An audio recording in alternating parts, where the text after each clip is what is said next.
On today's episode, we'll talk about using an eyepiece while on a remote head, forgetting the marks and framing the story, my left foot, Beetlejuice, and of course, finally getting to meet the real Daniel Day-Lewis after you've finished working with him on a film. Just a little bit of business before we start. There may be a curse word here or there in this episode, so please listen responsibly.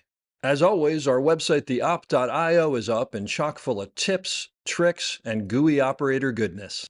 Make sure to check out the breakdown, where the best operators in the biz explain shots they have done, the musings, where we discuss everything from quick tips to larger concepts of storytelling, the answers, the images, and so much more. I may or I may not take a break or two during this episode, but I promise that none of them will be longer than 22 seconds. Finally, if you are enjoying the podcast, please follow us, write a review, share us with your parents, and talk us up around the water cooler with your friends. So grab a beverage, sit back, and enjoy the op. Thanks for listening. Lock it up, nice and quiet, and let's roll. Rolling. Victor 30 Echo, take 2. Hey, Margaret. Hey, Mark. And camera set.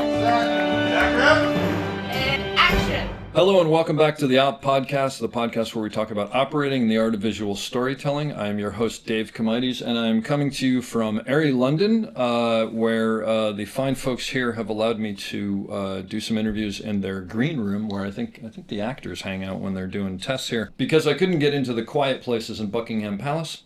I have a great operator here today. I'm very excited to talk to Des Whelan. Des has done a couple of things in his career. He has been nominated for the Banshees of Inisherin for the Operator of the Year for the BSC, and also for Fury as a nominee. He won that award for the movie Darkest Hour, great movie.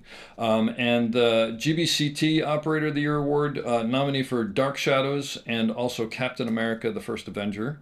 And just a couple of the movies that he's worked on. Beetlejuice, the one that just came out, I guess. Charlie and the Chocolate Factory, In the Name of the Father, My Left Foot. The list just goes on and on, full of incredible movies. Thanks for being here, Des. I'm very, very pleased to be here. Thank you very much for asking me to come. It's great. You know why you're here, by the way. I'm not sure. Do you know Henry Turrell? I do. So yeah. I don't know if I called Henry or I happened to be talking to Henry, but I said, Henry, I'm going to London. I don't know if I told you. I'm actually, one of the big reasons I'm here was because yesterday I sat for two and a half hours with... Not an invitation to Buckingham Palace. No, unfortunately not, or else we'd be there. And I spoke with Kelvin Pike. Oh, yeah. Which was fantastic. But I said to Henry, I'm going to London. You've done a lot more work in Europe than I have. Who do I have to talk to? And he said, Des Whelan. You got to talk to Des. I said, really? And he said, yeah, he's the best operator in Europe. You have to talk to him. He's fantastic. And kind, so I was so happy you got back in touch. I recall I was sitting at home one dark February and the phone rang and it was Henry saying, what are you doing? I said, I'm sitting in my room watching the rain hit the window. He said, do you want to go to Brazil? I said, let me think about that. Okay. That's the great part of this industry, too, right? Yeah. So he said, I'm doing a commercial for Nike or something, but I can do these couple of days, and there's some very difficult shots on the crane. Would you step in? I said, sure, absolutely. I mean, he's a sweetheart. Henry's the best. And so the next day I was on a flight to Rio, and I spent a week there shooting the Brazilian football team. Oh, that's fantastic. With Neymar. Yeah. So that's the best. That's always the best when you're sitting. You get nothing in the future, and suddenly the phone rings and everything changes. Isn't that the great thing about it? It's the best. So we talked about retirement, and I was saying, "What are you going to do when you retire?" I said, "Oh, well, I have no idea because I'm not thinking about it." But also, when you do something else, I said, well, it so defines me or defines us. Yeah. It's not like another job, and that example is a good argument for it. You can sit down and the phone can ring and you can be anywhere in the world with anybody earning very good money, doing the craziest thing you never for something that you quite like to do. Yep. I mean, there are no other avenues that are going to give me any of those kind of things that How long have you been operating? About 40 years. So do you still have those things where you're behind the camera and you go, someone's paying me to do this? I do. I whinge a lot. I complain a lot. I think it's probably part of it. We all do. Yeah, sure. Yeah. I do have that pinch moments sometimes. It's kind of amazing, especially like if you got some close up of an amazing actor doing some incredible performance. Well, we mentioned Banshees.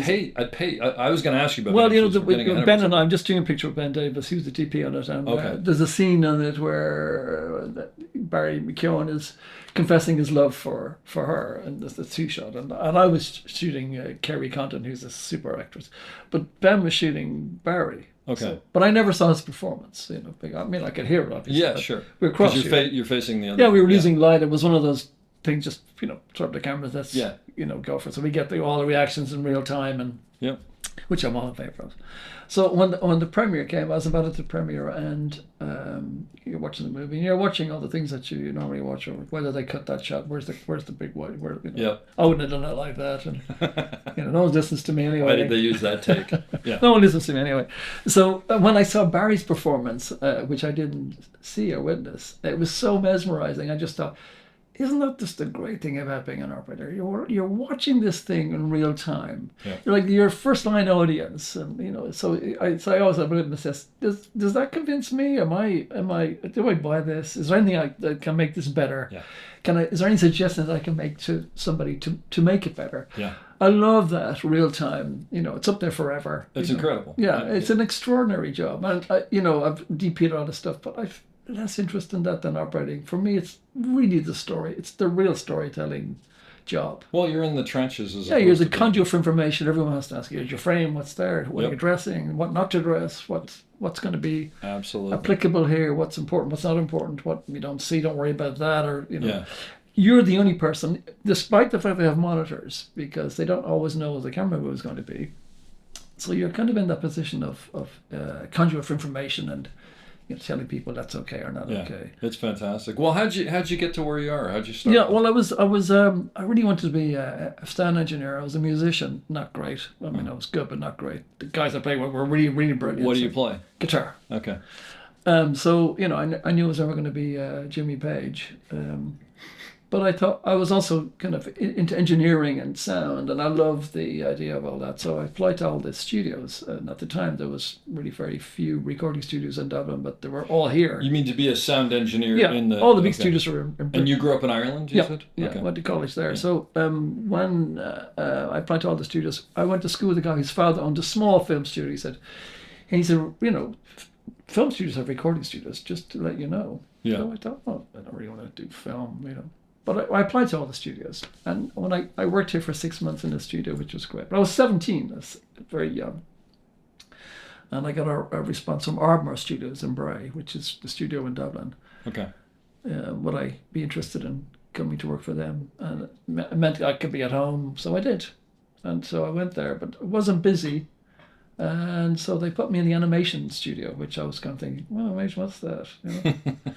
But I just fell in love with it. I fell in love with the people there. I fell in love with the animators. What were you doing? We did a lot of commercials. We did a lot of animation stuff. I worked. But I mean, what did you actually? Camera. I was at Rostrum Camera. I was a trainee. I mean, I knew nothing. I've never been. Yeah. But you were helping film the cells or something. Yeah, you photograph the cells, and also you got into animation. You had claymation.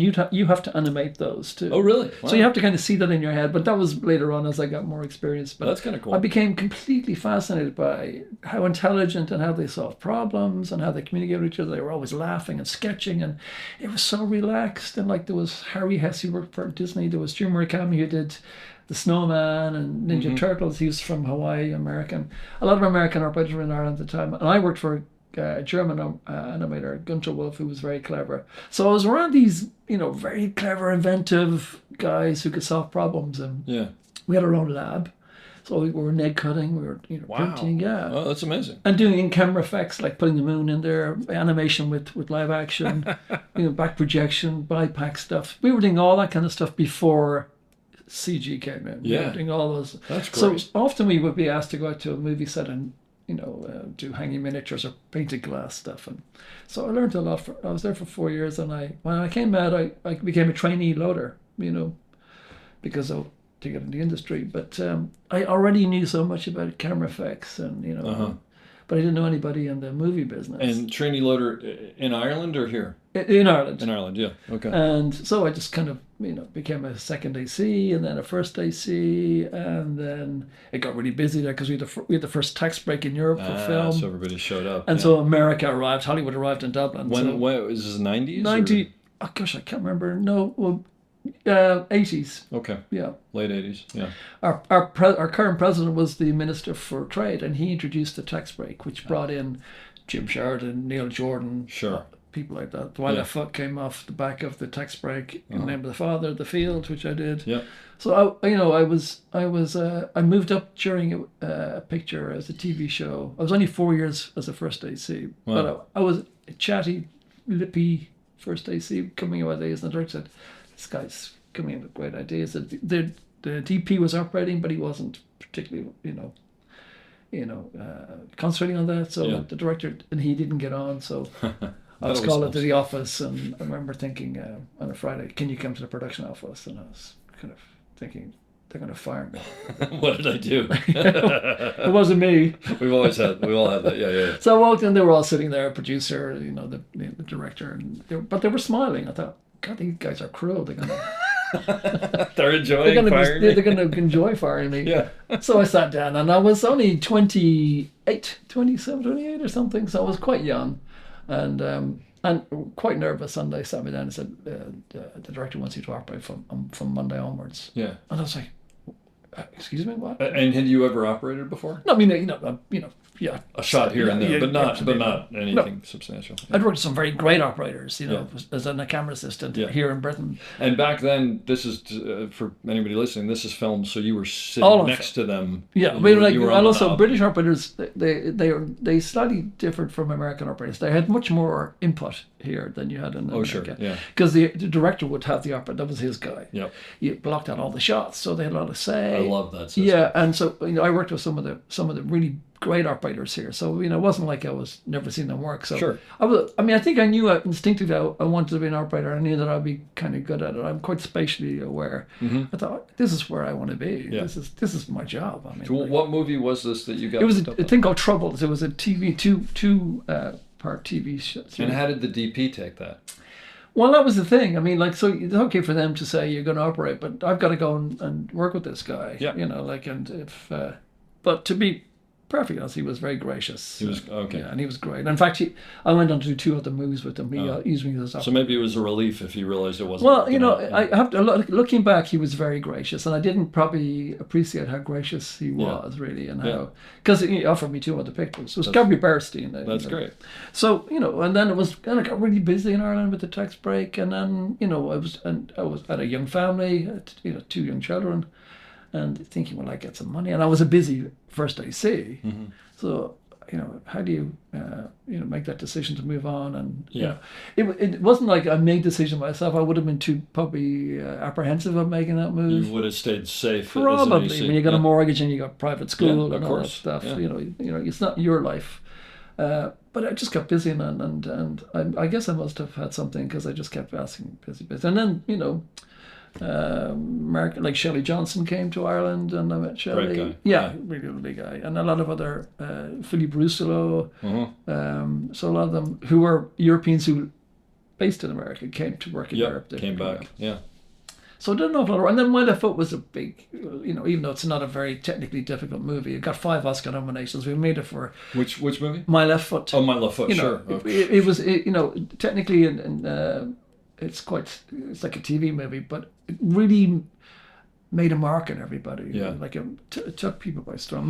How long had you been operating at that point? It was my 3rd movie, I think. Your 3rd movie was My Left Foot. That's amazing. Yeah. So I was going to ask you this anyway.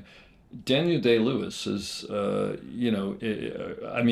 number one is, I guess, for lack of a better word, a method actor. But he is. He's very invested. Yeah. I mean, and he stays in character all the time.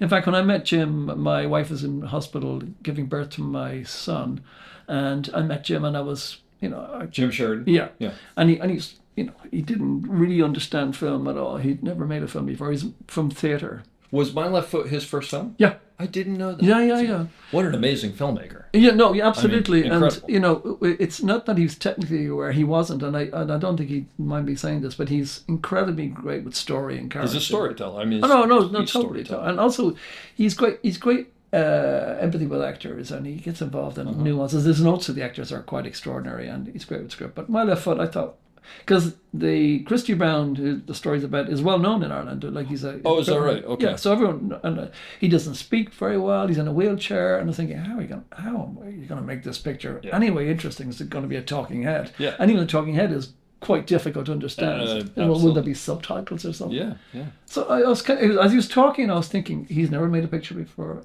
The subject matter is like, there's only This doesn't have $3 success million. written all Yeah, over like I'm it. thinking. And I'm Daniel looking- Day-Lewis wasn't someone that No, people no, knew. well, he wasn't mentioned at the time. So I'm looking at my watch, thinking, I better get out of here and go to the hospital. So he's talking, I was kind of like listening. Oh, I'm sorry, but you're saying you were interviewing for He's interviewing me. I Yeah. see, he's interviewing you. Yeah, Okay, sorry, I didn't make that clear. Yeah, yeah. So I was distracted by, like, hey, who is this guy? What is the story? Like. And there's a baby on the way. Yeah. So I said, listen, Jim, I have to go. My wife's, he said, oh my God, Greg, go. So I left and I went to the hospital. I'll send you the script. And I said, yeah. He said, in fact, take it with you. So I said, okay. That was like, there was too much of commitment to giving me the script. So I took the script and I go to the hospital. My wife's in the labor ward. I'm sitting there and they're saying, we know it'll be a while. So I read the script. And it was just so incredible. Did he write the script? Yeah, him and another guy. Yeah. He's scriptwriter. But it's from a book. Yeah. It's from Christy Brown's own book. It's Okay. his own Oh, book. his autobiography. Yeah. So, but it's obviously the script's different, but it was just so tender and, dad and mum and kids and, adversity, success and adversity. And, in today's world, that inclusion of that is extraordinary. And it was so moving. And my own son being born. I was going to say, you're in a mindset probably Yeah, too, totally. And I was, thinking, what if my child is born with some thing? Oh, wow. I was knitting on it. He wasn't. He was perfectly Yeah, fine. but I can see going there. Yeah, and I was thinking, yeah. what do you have in this country? Would he have the opportunity to express himself or Yeah. the ability to blossom and create? So anyway, I was so moved by the script, I didn't care, what the budget was. I didn't care if it was never going to be seen.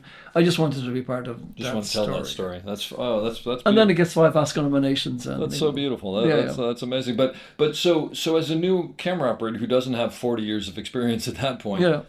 Was it a surprise to go in and work with someone like Daniel Day-Lewis, who is the character? Well, that was the thing. So I was already apprehensive about this.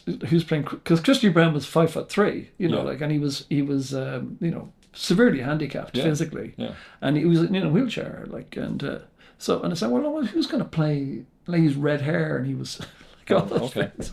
Who's going to play Christy Brown? And I assumed it would be an Irish actor because he has a very strong Dublin accent, and I said, oh no, we're getting Daniel Day-Lewis. Okay, Daniel Day-Lewis. Is that English guy that did My Bit of a Laundrette? He's 6'4", handsome, public school English guy. They said, yeah. I'm thinking, this isn't going to work.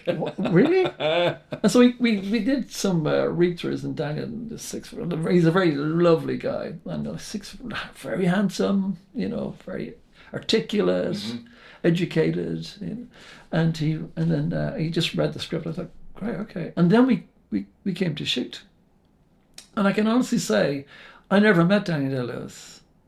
I only ever met Christy Brown. That's because he stayed in character all day. I had to spoon feed him. Really? He got out of the taxi and put him into his wheelchair. But could you? Well, I was going to say, could you work with him as a camera operator as far as? But he's not really hitting marks either because of his physics. People are putting him places. No, so you're really talking to other people, probably. Yeah, more and than anything else, so in a wheelchair, he wasn't that mobile anyway. Yeah. But I remember when we finished, we wrapped, and we were in the studio bar, and I got tapped on the shoulder, and there's this very tall, handsome guy. After you wrapped the film completely. Yeah, yeah. And I was thinking, oh, there was Daniel again. Oh, he's back. But I'd never seen him standing up. I'd never seen him in his civvies. I never heard his voice. Wow. It was like the most weirdest thing. That's incredible. Yeah. That's incredible. So then I just met Daniel Day-Lewis after we finished making the film. Wow. So I mean, honestly, he was in character all the time. And was it astonishing to watch someone give that kind of a performance? Yeah, Because but he was. and being a young operator and watching him perform,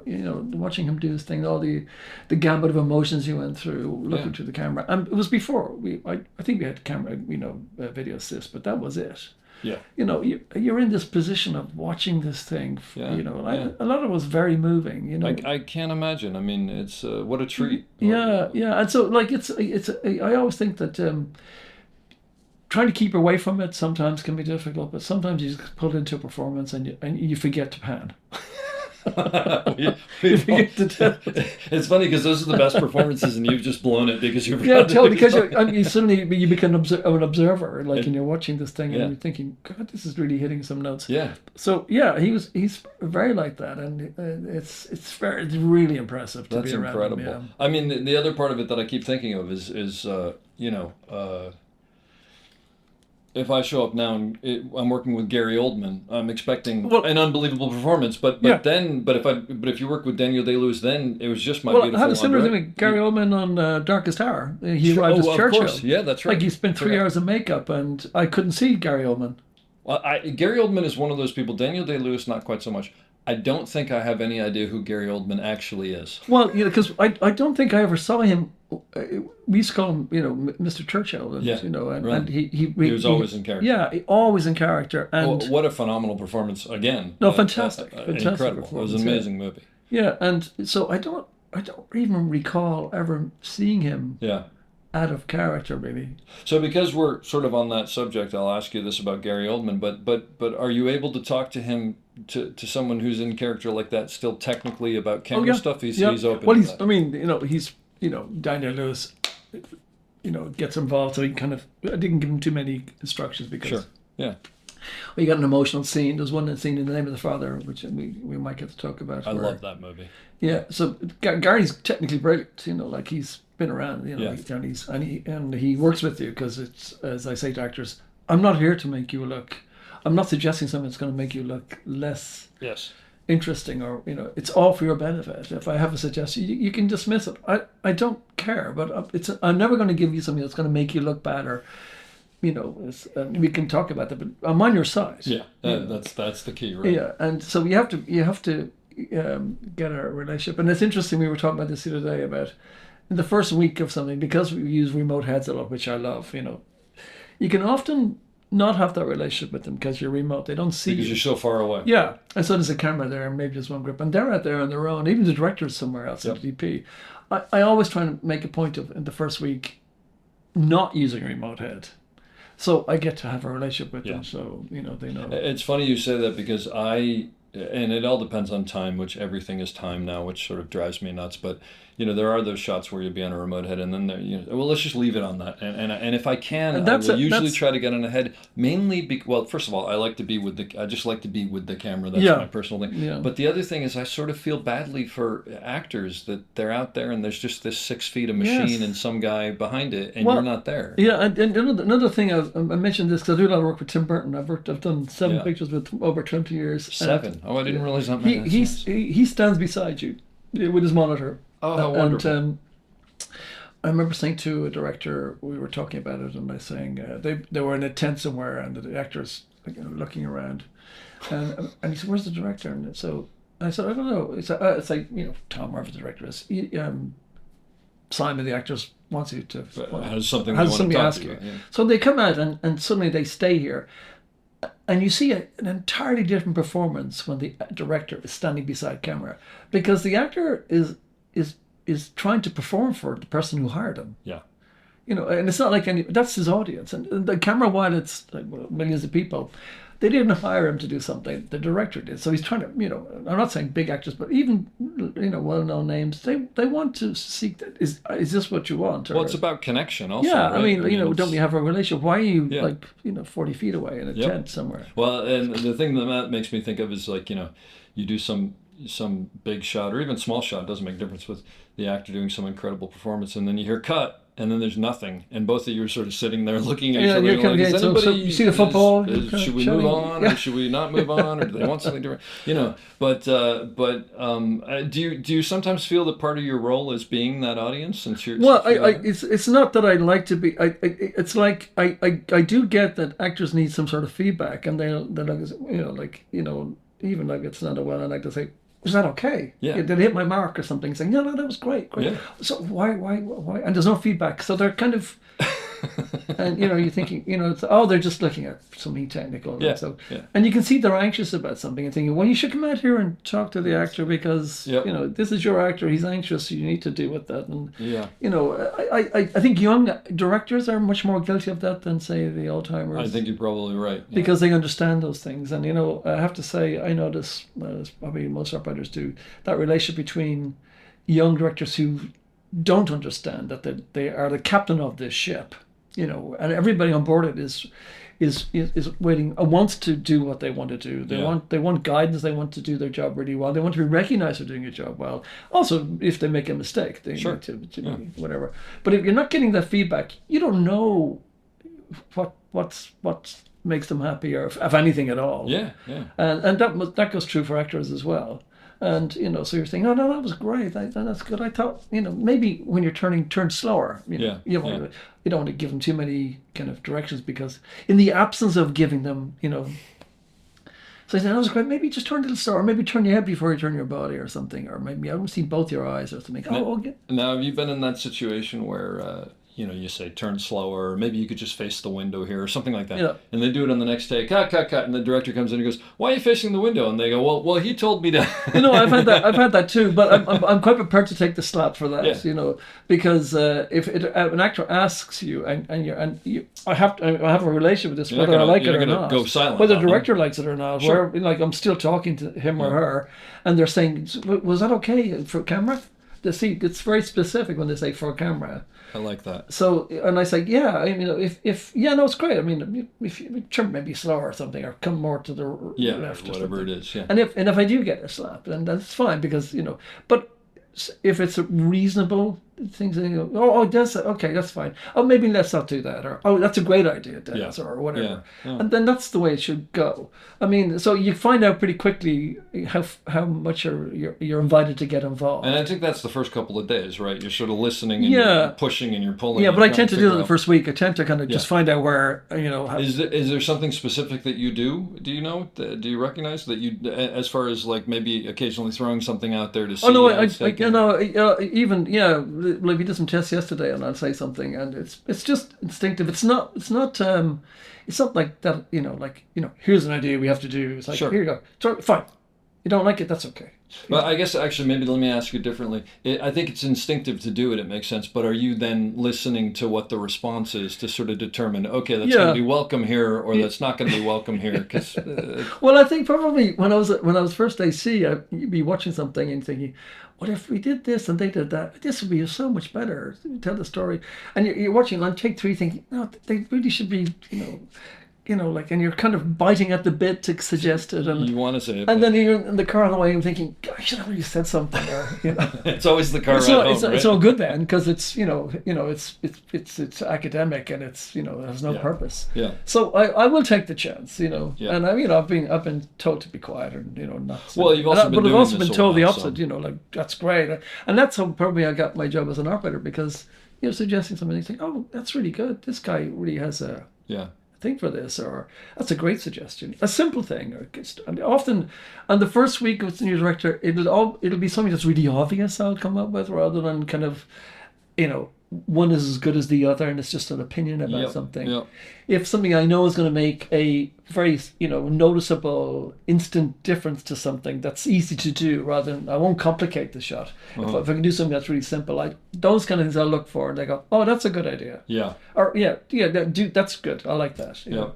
But if you get a director who's threatened by your something, there's nothing I can do about that. There's nothing. I can't keep changing my personality all the time for every person that comes. As much as I'd like to do that, as much as you have to do that, there are certain limits to the way. If you're totally chained to the floor, and there's nothing you can do, then you're just functioning, and they're what not do you mean getting by chained to the floor? Not allowed to participate. Not allowed, They don't want your input. It's like you should pan until and you're watching be quiet. something fall apart, or this shot. The shot they want to do is, while it's good, it's going to take a very long time, and and there are better ways to do this perhaps. And and if you don't say something, are you being professional or unprofessional? It's really interesting question too, because the thing is, And my profession by sticking my neck out saying, if you can see the answer to the problem, but you're not allowed to say it. yeah, it doesn't make any sense to me. If you're doing the right thing or wrong thing. Yeah. And I'm sure I've been there where it's like you're watching the train go down the tracks and you know it's in trouble. Yeah. And they're not willing to listen to you going, if we just did this. And then you say, why are they being obtuse about this? Yeah. Because then it's not like because I don't care if you said it's not about being right or being wrong. It's about telling the story. Yeah, I'll do 2 more pictures this year. I mean, and so like, and if you don't like this, that's fine if you don't like it. If you don't like it for the wrong reasons, then that relationship's kind of difficult to kind of get on with, and then you have to work. You're trying to get back on track, maybe where you say, it's not because my idea is better than yours. It's your idea. Yeah. I don't get an asterisk. This is the operator's idea. I just get a salary and I get a credit somewhere. And on the flip side, by the way, if you come up with the idea and everybody loves it upstairs with the producers, it's now their idea. It's no completely. longer your idea. Yeah, I think Des said something. I don't remember what it was, but I came up with this. Exactly. I don't remember who the operator. Oh, we have an operator. But that's part of the gig, right? Yeah, no, totally. And I think once you try and take your ego out of it, and I keep saying to me, like my regular lines, I don't care. Yeah. Here's a suggestion. Okay, let's move on. Fine. Yeah. And they go back and they go, God, we should have done that way, perhaps. Yeah. There's a great line. I remember a young cameraman was talking to the director. He said, if you're not careful, I'll give you the shot you're asking for.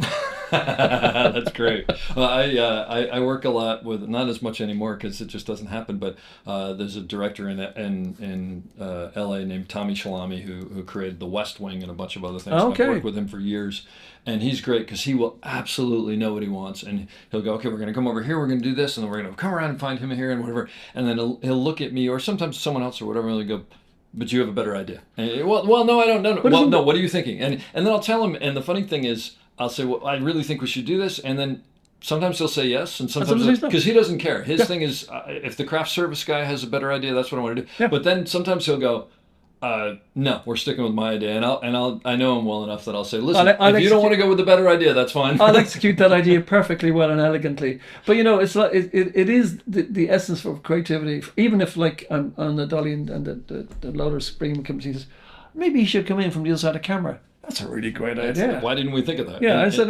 Tommy or the craft service guy just said something. It's a great idea. We should do that, or whatever it might be. No, it's exactly right. I don't care. Yeah. Like it just makes sense. The excitement of doing something and improving it all the time is really interesting. And those who are afraid of that I'm always thinking, I have to tread carefully here because I'm not dealing with I'm dealing with an ego now rather than I was just going to say there's a lot of ego though. Yeah, and so working with Tim Burton, I mean, he's so open to something, and he'll like you have a storyboard, but he doesn't really, we're not locked to it. There might be a shot in it because I worked with animators, and they draw. They don't draw coverage. They don't draw over shoulder single stuff. They like a comic. They draw the scene. Yeah, they have one picture, and that picture will tell us 90% of the story than every single shot. Does he have storyboards for everything? He does, but he doesn't really kind of bandy them around, Yeah. There'll be more concept boards than storyboards. Okay. And he'll say, I think the idea, I like the idea of them, and he has this frame in his mind for the last 5 months before. So he's drawn this, maybe thought about it, and so that shot is important to him, So you're thinking, well, that's probably like shot 7 down there. So you work your way towards that shot. Yeah. And then you work your way out the other side. Yeah. And once he sees the shot, you can see him. Oh yeah, that's what's been in my mind forever. It's now materialized, this thing that I've dreamt about for all. Oh, and that must be a great thing as an operator to like see that moment. But I mean, it's also being able to see that that's the shot that he's talking about and you're referring to. Like we've gone through maybe 6 or 7 DPs, and I said to him, listen to the shot that he's actually talking about. You don't have to start with that, but that's the shot that represents this scene for him for the last 4 or 5 months. Yeah, So it's not just a frivolous thing. It is the thing that he hangs on to. This association with imagery. That's fascinating. Yeah. So, and I think that's true of everybody. And the language of film is important, and how what language you settle on. DPs that are good understand that, and if you have a young director and you and the DP in the same place, that's a very nice feeling that you're both sailing along, understanding the language that you're going to use. Sure. And then asking the director to kind of get on board if they can't see it, that you're trying to bring them slowly into that kind of world where that kind of language that you use. Yeah. That's kind of nice. But if you're dealing with a personality who just wants to, be right all the time, and I think that's thankfully I haven't had that an enormous amount because, it's not something that I, what's it about then? It's not like.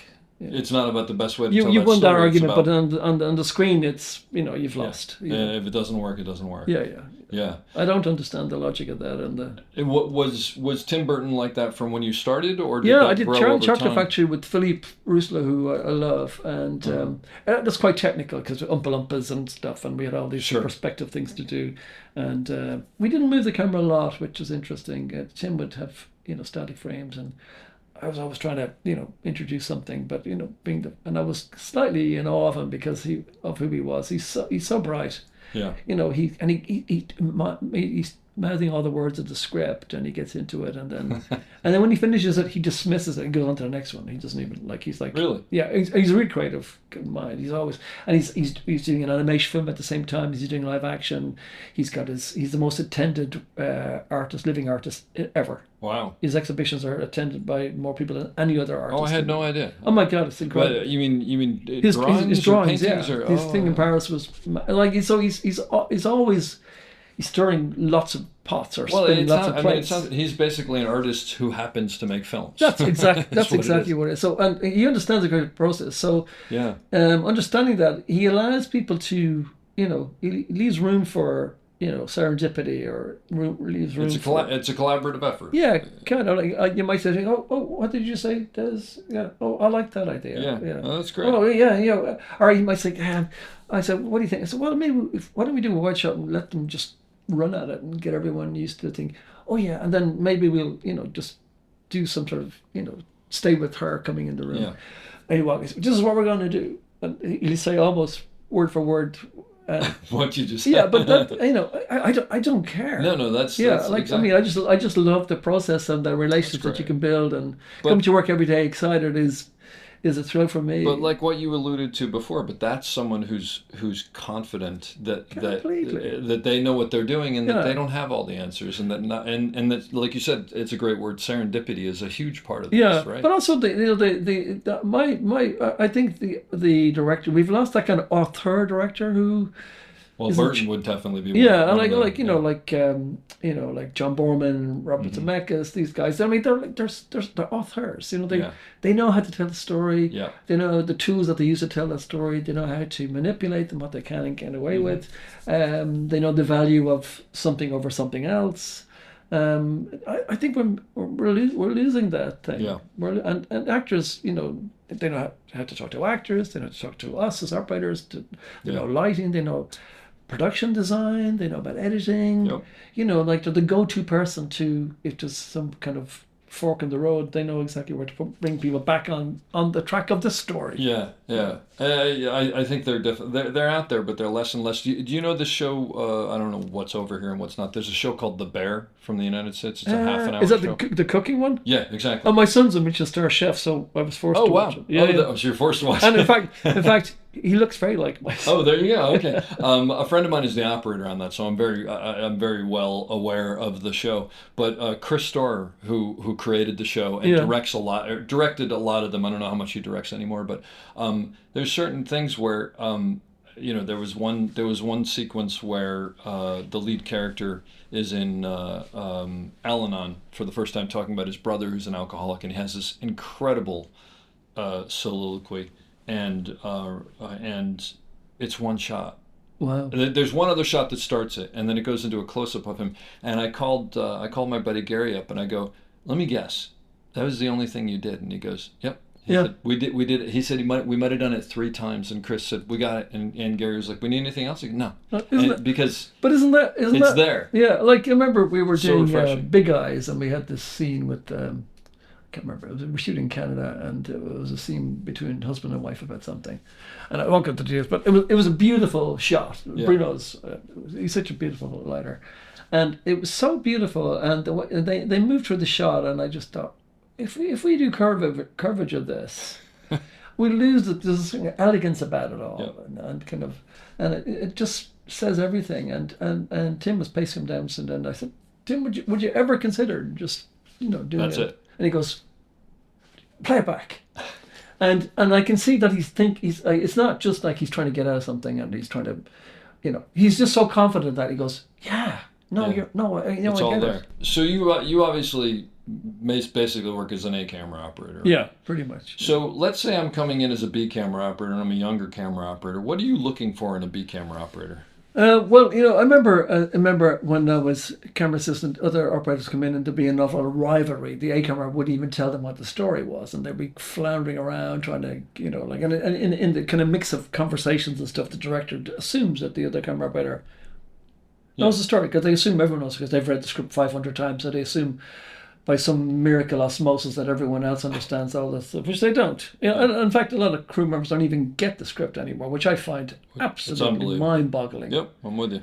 Like a grip to me is like another camera operator. So when they're reading the script, they know what the story's about. And like if they have to make a decision, you go with him or her, whatever it is. So, but if they don't even know what the story is, they don't stand a chance. They're just functioning at some linear. Going back to Tommy Shalami, who I mentioned, he said to me a while ago, I don't want 100 technicians. I want 100 storytellers. Yeah. And what a great. If you don't know the script, you can't. What a great line! Yeah. What a great line! I mean, it can get you can get out of control where people have no filter and they just keep. And hopefully you're all telling the same story. And they're all coming up with millions of Yeah. suggestions, and it's like it's just like, whoa, I need to draw a boundary here. I understand that too. But as B camera operator, the first thing I would be telling him is the story. Yeah. This guy is the perpetrator. So if someone comes in for a day, you'll basically take them aside. Just so you know, we're shooting today. Yeah. This guy did this. I mean, I don't want them. I don't want them floundering around. Yeah, And, good, making us all look bad. Mm-hmm. B camera tends to be difficult because you tend to get them early. Here it's like usually B camera is Steadicam as well. I don't do Steadicam, but so, and they're if they don't know the story very well or they've forgotten it, I'll remind them of it because I read the script. Yep. About 100 times maybe, so hopefully I'll keep up with all the beats and stuff. If you're a storyteller, you have to know what the story is. Sure. It's kind of sounds very obvious, but most people don't know. It does sound obvious, but I don't know that everybody appreciates that. knows So that. a B camera sometimes can tend to abdicate that responsibility because they're not going to be asked to do something, and they won't be as invested in the story maybe as they should be. Mm-hmm. So I always say to young operators, read the script. Yeah. I don't mean just once to get the story, like what happens. No. I mean, when's the first time we see this guy? What's this about? Where are the beats? Where the possible plot turns are? And listen to the director's notes when he's talking to the actors and watch. And even if you're not working on B camera, watch the A camera so you can. If you have to jump in coverage, you'll know where to be and where they, Sure. so get involved. And also, it'll make your day more interesting rather than just sitting on a box, Yep. whatever you're doing with your iPhone and stuff, I think it's been one of the big disasters in this iPhone. phones. Yeah, absolutely. It's taking people out of the context of it all. And 100%. they're just pulled off the shelf and they're asked to perform and they're not switched on. Yep. We can't afford to do that. Well, and there's also that thing of, you'll be doing a shot and you cut and you think, well, everybody else saw the elephant walk through the back of the frame, right? I mean, there's no way they didn't see that, so we're going to go again. Okay. And you realize like 3 people were on their iPhone back there.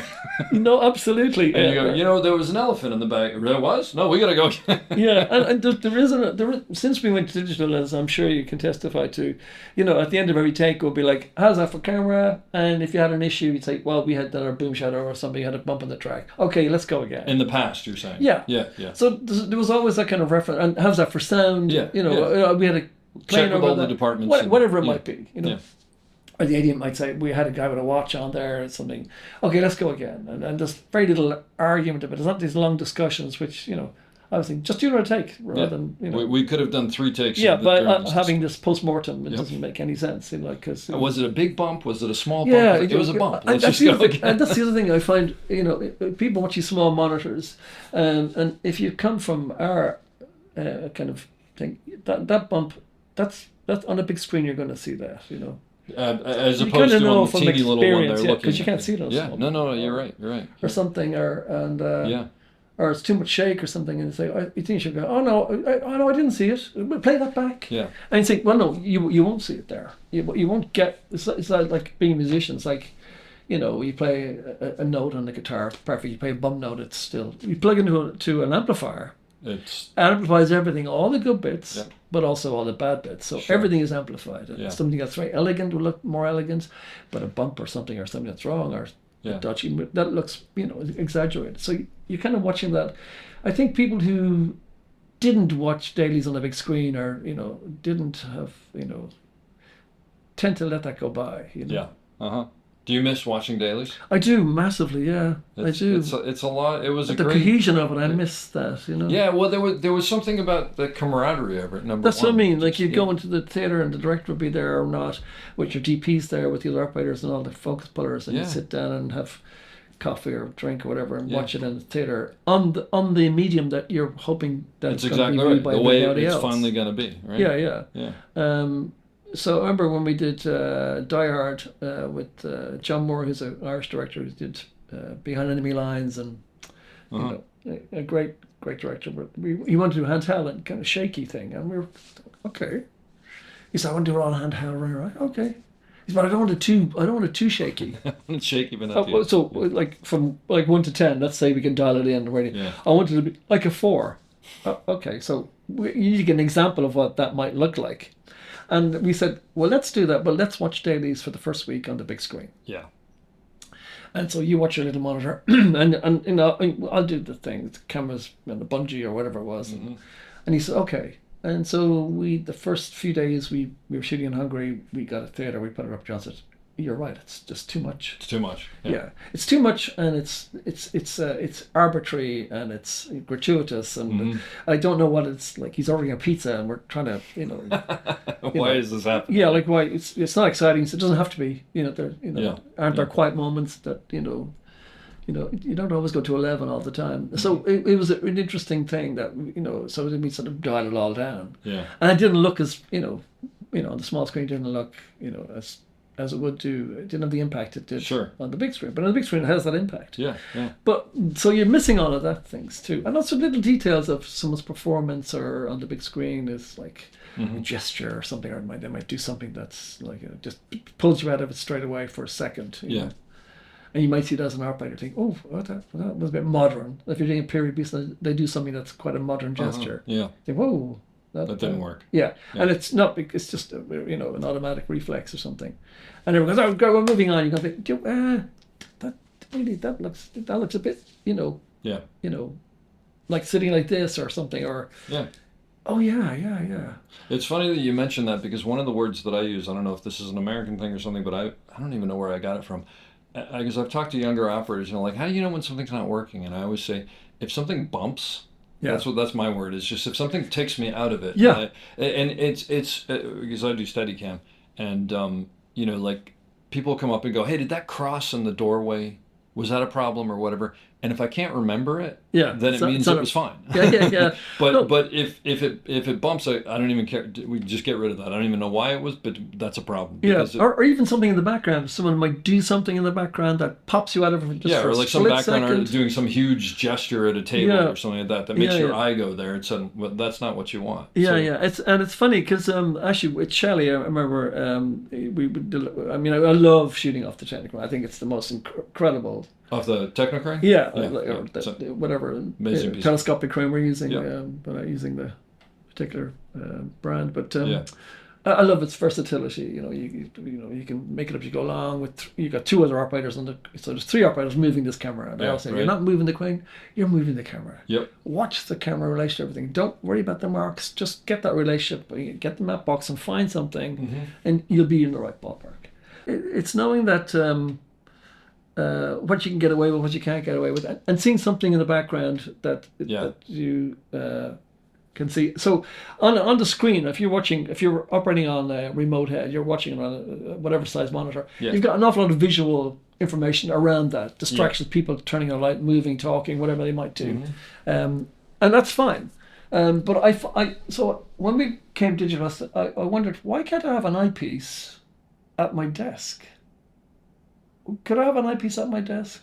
I mean, can't have an eyepiece to look through rather than a So you mean monitor. you'd be on the wheels, but with an eyepiece? Yeah. And so 20 years ago, Isn't that Panavision made me an eyepiece from an old Genesis at the time, and the frame. Really? Yeah. So now I'm looking through the eyepiece. No one talks to me. No one. Oh, that's fascinating. Yeah.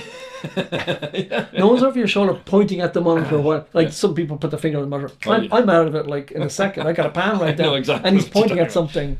And you think, with the greatest respect, I get really wrapped up in this. If you tap on the monitor and I'll have to look at that and the actor's gone out of shot. Or like if you got the DP on one side and the gaffer on the other side, and DP's like, You're gesturing talking the to you. lights or whatever. Like trying to do my job. Yeah. So the eyepiece, you can't see them, so they don't bother. That's amazing. I've never heard of that before. Yeah, I have it all the time. I use it that's really all the fascinating. time. And the other great thing is on tracking shots, you might want to flag off the monitor in one place. You turn a corner, the sun comes through the flag. Yeah, Flags sure. are falling around You the don't have place. to bother with that. Put the eyepiece on. Oh, that's it. No So flag. I have a monitor there, so general reference, so everyone can refer to it all. But the eyepiece I use all the time. So it's just on a little spud, and then you can just little adjust it eyepiece, to how. yeah, exactly. And it's fascinating. I love the geared head. I still use the geared head. But the point I'm making is that when you see something in the background that I just on foot of what you're saying, like a bump or something that catches your eye, or something that's takes you out of the story. Yeah, takes wherever that might be. Yeah. For whatever reason. Yeah. That's enough for me to kind of flag that. Yeah. Well, that took me away. If it took me away, it might take someone else away. Exactly. And so directors are usually looking at performance. DPs are looking at something. We're all looking at something. The artist is looking at his set. But you're looking at the overall. They're looking at the net and the hair. Exactly. But you're looking at something completely different as an operator. Yep. You're kind of, am I convinced about this? Is this elegant? Is it nice? Is it a nice camera move, which is fine? And then you're thinking, whoa, that guy wearing that something, he's just turned at the wrong time. Yep. Yeah. And you notice it, and then you say, do you want to just get back? Does that bother you? And they go, no. Oh, yeah, no, it does. Yeah. That's those kind of bumps you're talking about. Yeah, no, absolutely. Yeah. Well, the thing is, it just makes me think of, I want to be looking at Daniel Day-Lewis, but the guy with the bicycle in the background, my eye keeps going. Yeah, or you looked at camera slightly, but I find that easy to tell looking at the eyepiece rather than a monitor. Oh, yeah. And I think if you're constantly using a monitor, I think you more than likely will miss those bumps. Because you're not as close to it. There's so much visual information around you. Yep. Like you're watching your hands, you're watching this. Oh, that's interesting. Yeah. That's really interesting. People standing there, someone moves somewhere. Yeah. You might get distracted, but for the first fleet of a second, and then and that could happen when the bump happens. Yeah. But when you're looking through the eyepiece, you're in that little postage stamp world. Sure. And you're watching all four corners. Well, it's your entire world. Yeah. There's nothing else. As you get more experience, you're able to see the actor in your frame, keep them in, and watch the background at the same time. Yep. So I can see the timing that's good, or the car's too late or too soon. Yeah. You're able to keep the actor there because he's performing, and that's fine. But I'm actually watching the background. But I'm keeping an eye on the background. Yeah, I don't need to watch performance. Someone else is doing that. I don't have to do lighting. Someone else is doing that. Mm-hmm. I'm watching the frame. Yep. And whatever, especially anamorphic stuff like that. So I find that has helped me enormously. That I don't have to. That's fascinating. Yeah. So since you're talking about telescoping cranes. When you're setting that up, I mean, assuming you're with, you've gone somewhere else and you're not with your normal crew, you're with new people. That can be complicated. How do you talk to you got one person on the pickle, you got one person on the bucket. Yeah. How do you talk them through? Well, Shelley asked me to do Expendables 2 in Sofia in Bulgaria. Okay. And local crew. Yeah. Local crew. So.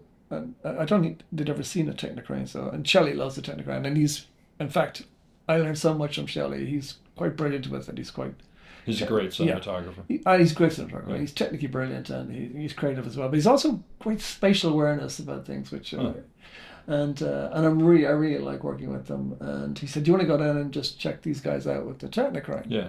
I said, "Sure." So I went down there. Simple thing, just use a piece of track, keep it level and just swing the arm in a straight line, parallel line to some guy walking on the sidewalk. Just basically as a test to see. Yeah, see how they, can they get the concept, and once they get the concept, can they execute the concept? Yeah. And then also just dropping straight down, keeping the camera straight line. Mm-hmm. I know they can plane it in now, and they can dial those things in now. But they didn't. First of all, they didn't even get the concept of it all. They just saw the Technicrane as a crane for height or something like that. I see it as a dolly. Yeah. And So we did this, and I was trying to say, no, you got to keep. And the guy on the book was insisting on doing the pickle. I said, well, you can't do that. You got to be 90 degrees. I never understand that because. But it's just they're just from a different I've run into people who do that, and it's like I I think as a Steadicam operator, I can understand wanting to be able to control as much as possible, but it's just too much going on. Yeah, completely. So anyway, to make a long story short, it didn't. They didn't get it. And Shelley was in the office, and I came up. I said, we got a problem. I think you should just send it home. It's going to kill us. And I said, fine. And he's technically okay. We'll use it for shots that we can do and shots we can't do. I've been lucky that some of the crews here, like Gary Hims and like those guys, they're just brilliant on the. And like you come to work and they make you look fantastic. So anticipation But when you set it up with the guys who do know, do you basically just go, okay, let's go find one. Now here's a 2. Now here's a 3. Now here's a 4, and then you just connect the dots and usually let them do it. Usually I'll give them 2 first. So they got somewhere to go, and then we go and find a 1, so they get the first bit. We're doing Fantastic Beasts, which was very complicated because we had to match all the animation, which was already kind of done with all the animals, which are some are huge, some are small, to make space for that stuff, and we had to match the the space for the animation that was there. Being an ex-animator, I get it completely. So I find that comes more and more to the front of. That experience that I can, so glad I did 4 years animation because I get the way they operate. So you really need a cracking crew there to kind of keep all going, to find this frame, go from frame to frame with the actors and stuff with space there. And then as far as cranes, and I'm asking because cranes to me are one of those things that you can watch someone do it and whatever, but until you start doing it yourself, if you're a B operator and you're suddenly going to A, it's like it's one of those things that's you just gotta learn by doing it, right? Completely. And there's so much about. I mean, to me, 90% of it is where you put the post, right? Yeah, no, completely. Or that's the thing. But it's geometry. It's geometry, which some people get and some people don't. So for someone who's newer, do you basically? You think it's the better thing is to go, look, here are the frames that we need to. Where do you think the post should go? Well, the thing, like I just finished a picture in Australia and with Philly Bruselo, who's understandably and justifiably demanding, that for elegance and accuracy and stuff. Yeah. And I've never used anyone down there. My first time there, and these guys have done lots of big pictures, parts of Caribbean. They've done all these stuff. But you get down and think, I really want to see how this works. Yeah. Because I'm quite demanding about it all, and I'm quite demanding they pay attention and they get involved in this in the shot and see the shot before. I mean, you have to see the shot in your head before you can execute it properly. You can't pluck it out of thin air. You have to imagine what the shot must look like, so you can put the camera in real time where that might be. Yeah. So I remember thinking these guys, and there was a key grip, which is interesting. We'll talk about in a second, and then the starting grip. It was kind of quiet at the beginning, and I was thinking, well, I'm not getting a lot of stuff out of. He's not quite forthcoming. Yeah. And then we used it one day, and these 2 guys came out, and they were absolutely brilliant. And I just thought, I remember saying to my wife, how's it going? I'm fine. I'm home. I don't have to worry because these guys were able to. I would say, let's put the post here, and they say, oh yeah, that's where we would put it too. Yeah. I think, how'd they get it? Yeah. Or they say, if we're gonna, and then I start saying like, if we want to come here, I want to get there, but we may in our back pocket want to come over there. Yeah. So where would you put the post? And you say, well, I think we'd put it here and they'd make sure it's here. I said, yeah, great. And then you kind of know that they know the things that you are anticipating. It's like when you meet a grip and they put the dolly in the wrong place, you're stretching over the dolly. You think, you might, if you swing the dolly over that way, so put the chassis over here so we don't have to do that. So when you walk, in 5 minutes if a guy's, been around. Absolutely. Yeah, so. Well, you just said something really interesting for younger operators that took me a while to figure out in my head. I remember sort of when I figured it out was this is the shot. Yeah. But then, you know what? I have a feeling they're going to want this. Yes. So let's think about that while we're, let's make sure we can achieve that. Isn't that the beauty of the Technocrane? You have that. Absolutely. So you kind of, why maybe they haven't mentioned that already. Yeah. But you're thinking, I might suggest that to them. I bet they're going to. So, but I have to have that, I have to have the mark there. I can't, interrupt, like, and take two. Let's find a three. Yeah. I've already got the three, Yep. which I've put in my back pocket. Saying, would you do this? And maybe if he came over here, oh, show me that. Let's do that when we had dinner. Oh yeah, that's great. You know, saying, and trying to say, I don't know. Let's move on. That's we've got it. We don't. Yeah. You know, now you're you're designing it all over again rather than having it.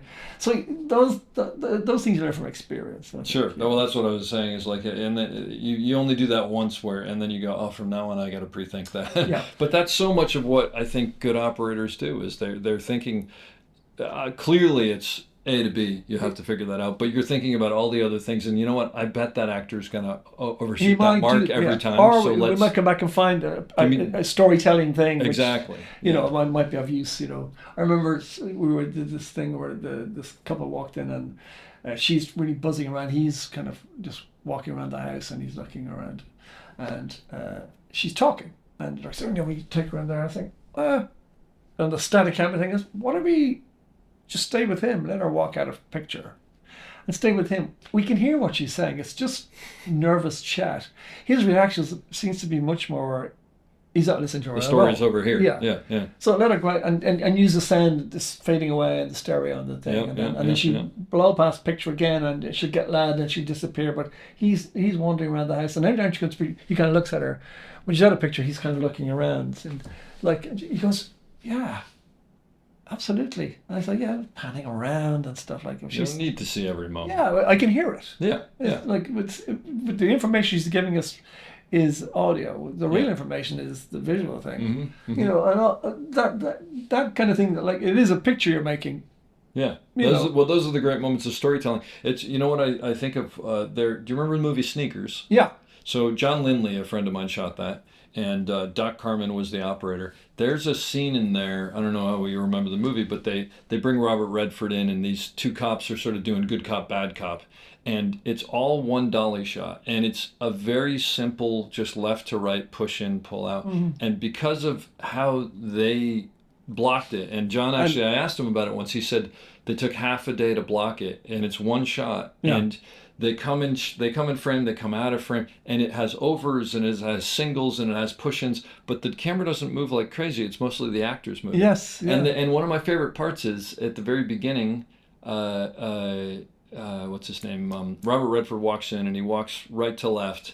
And then he leaves out camera left, and you're on the cops, and they're talking, and they're watching, and he obviously goes behind the dolly because he comes back in the other side. But you clearly understand it makes sense, completely. And it's so wonderful because and you can like you said, you can hear his audio sort of fading back around and coming back in, and there's another great thing about cinema. It's using all the senses to tell the story, and rather than having to nail everything home. I mean, someone said it's not the stuff that you show them, the stuff that you don't show them. Well, and I think, what you have to realize as a filmmaker is people's minds fill all these things in. Yeah. That aren't really there, but we do all that work. Yeah. But Chris Nolan stuff is like thinking, wow, this is highbrow stuff, and I always feel like he's trying to kind of insult you that you don't have a degree in astrophysics to understand it, so just trust me and I'll tell the story. Yeah. I think, I did physics and it doesn't make any sense, and that's not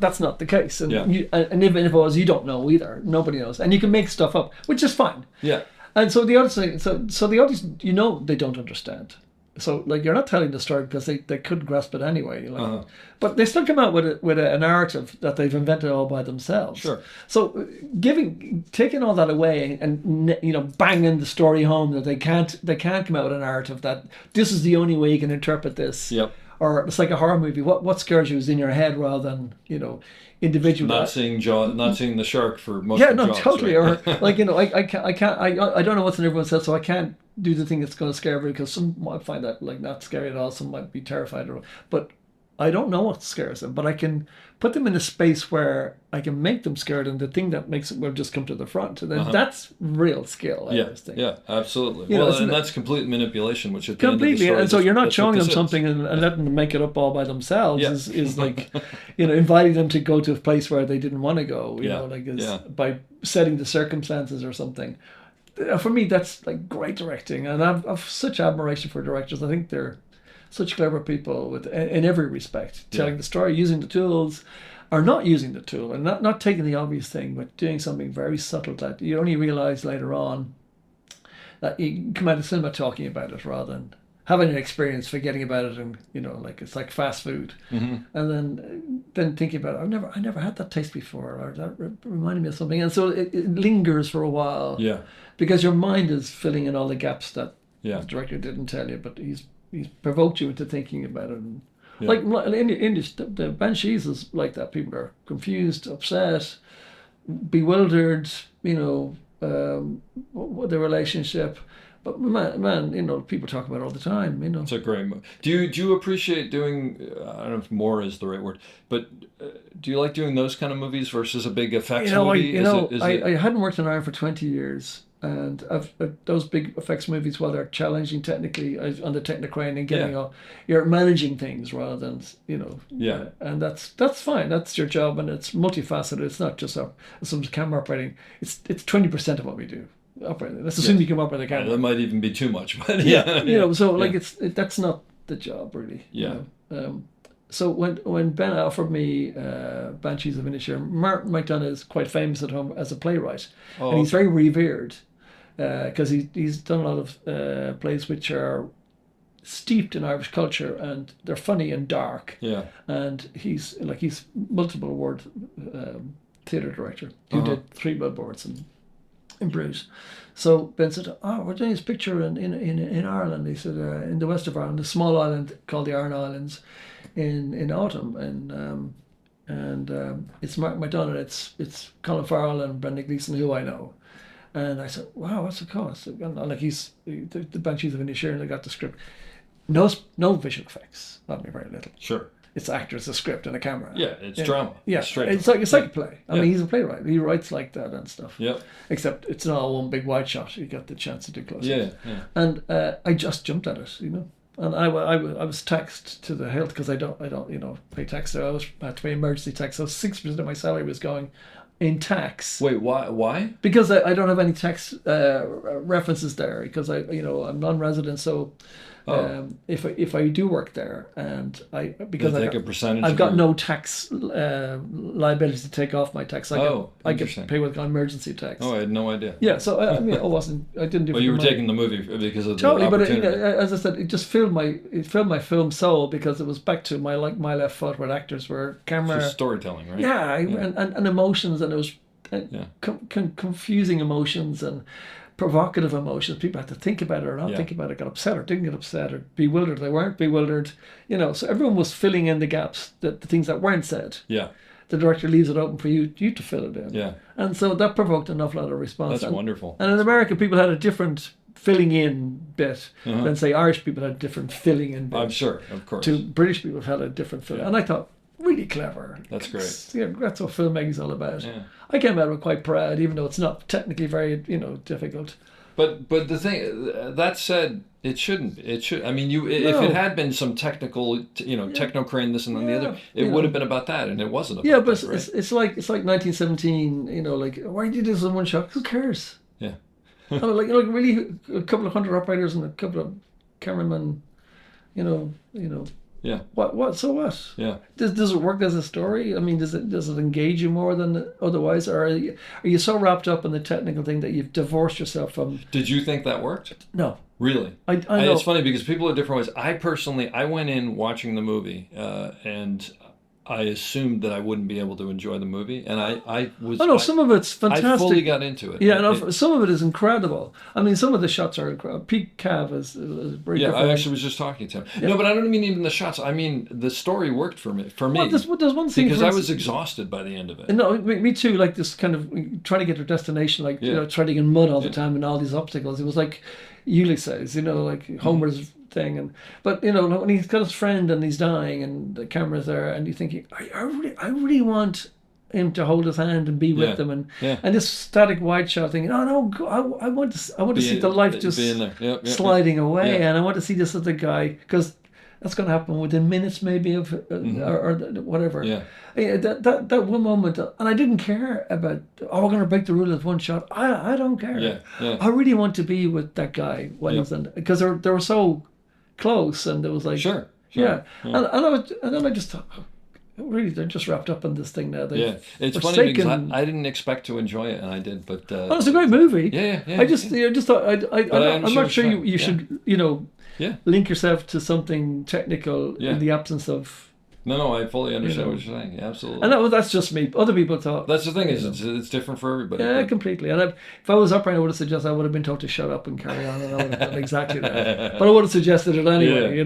Now, at this point in your career, there have to be situations where you show up and you have more experience than your director of photography. It hasn't happened all that much, to be honest. Oh, is that right? Oh, okay. Yeah, I mean, I've been really lucky that. Or even the director. Oh no, director. It hasn't with directors. Okay, so absolutely. maybe the director, or anybody. I shouldn't say just the director. But what do you do with that when you realize that maybe they're struggling with something? And, yeah, well then I'm more than happy to jump in there. As I say, if they're saying, like if you're like, you have to be invited in. Do you talk about that first? How do you know when you're invited? Well, I think you have to make a judgment call, and I think as you get older, you become less worried about your own ego, and I just want to have a nice day. Yeah. In that sense, like simple, and I want to have a nice experience. Like people say, "What's the best movie you ever worked on?" I'm thinking, the best movie ever. How do you mean define best? There's 5 different ways. Yeah, like the box office. Yeah. Or I met someone that I didn't, or the one I enjoyed the best. That said, what's one of the movies that you enjoyed? Anything I do with Tim has been sure. Because it's that's a pleasure. Got to just be it's got to be a ride the entire time. Totally, and I'm despairing the day when he says I'm not doing it anymore.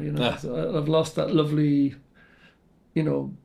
feeling like walking onto a set with them, and it's just Well, and also you were telling me when we started out that for Beetlejuice, you guys they created a whole town, or they turned a whole town into that, or in Vermont. That's the original town. They shot the original movie. Oh, it is okay. Yeah, all right. So they had to rebuild a house, and I think the town subsequently went into a lot of disrepair. Like the bridge was rebuild the bridge. Rebuilt. Yeah, but what a great thing to work on a movie where they have the ability to do that, and the vision and the funds, obviously. Yeah, no, totally. To create it's a crazy spaces, crazy fun ride. Is it just a blast to watch Michael Keaton do his thing? Yeah, well, we were laughing a lot with Danny DeVito, and like he's so funny, and Michael's very funny, and and Jenna Ortega is just incredible. That's fantastic. Yeah, so it was and they were all so fabulous to be around. William Dafoe was great, and it's just so nice to and you're thinking, I don't ever see the reason why someone has to behave badly. There is no reason except insecurity, and that you get some sort of sociopathic joy out of it. Yeah. Either one of those things are not good. No, absolutely. So I don't know that you have to be angst creative person to be seen to succeed. Yeah, or seen. I remember my dad who worked in the golf business, and he met a lot of people, and he's quite an academic. And I remember saying to him as a kid, and I was fascinated by the word genius. Like a genius. I remember reading about William J. Sidis had the highest IQ ever recorded, and I remember reading what it must be like to be that kind of polymath, or having all that stuff. What's it like to meet someone like that? Yeah. So I said to my dad, have I ever met someone? And I remember he put down his book and put down his pipe, and he said, no, I don't think so. I said, I've met some very clever people. He said, very clever people. But he said, I don't think I could ever say that they were a genius, And so anyway, subsequently, when I, joined the film industry, he thought I'd just run away to the circus. Didn't like it at all, particularly because, it's not a real job, and, you've no qualifications, and anyone can do it. So, what's going to make you stand out ahead of people? And he came on the set, and a couple of times, and different experiences.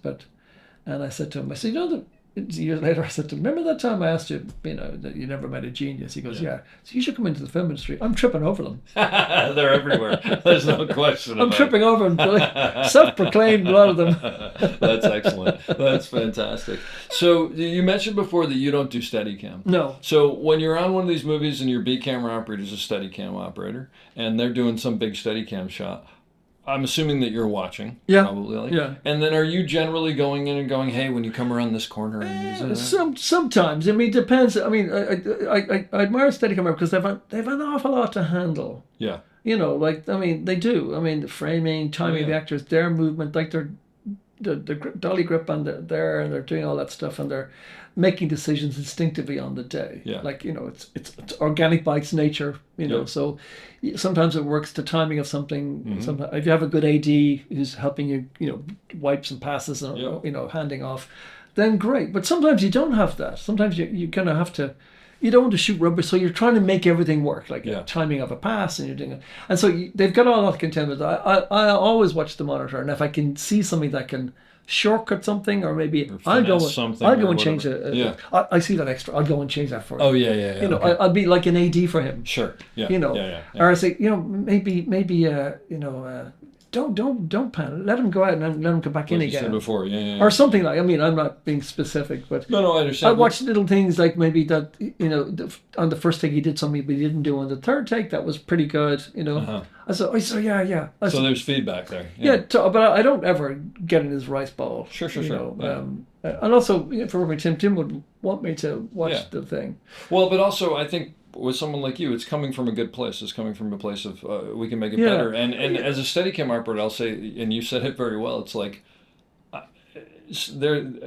I have a thing where when I do a shot, especially a bigger shot, after I'm done, I'll put the rig down and I'll walk backwards through the shot to one.